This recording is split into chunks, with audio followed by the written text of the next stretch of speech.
Thursday night, the Chinese Culture Club hosted their fourth Tea Talk of the semester. Students were able to learn about the history and background of Chinese calligraphy and then had the ability to try it themselves. So calligraphy is just a really important part of Chinese culture and history. Obviously they don't use an alphabet, they use sort of icons, or they call them characters.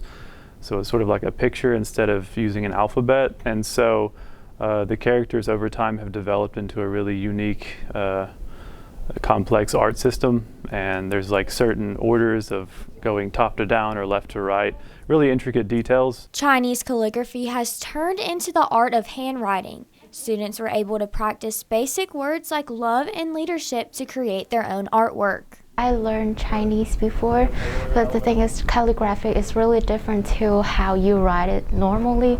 It's like an art. So I'm really excited to learn how to do it. The club is meant to bridge the gap between some international students and students from America. The club offers various activities throughout the year like paper cutting and music for students to learn and practice. Things that connect people, that's what we focus on. So like I've lived in China before and I've gone back multiple times, and there's always a bigger opportunity to connect with people when you go there knowing something about calligraphy or about paper cutting or about Chinese instruments. So our goal is just to sort of help create those bonds between people, in this case China and the people of South Alabama.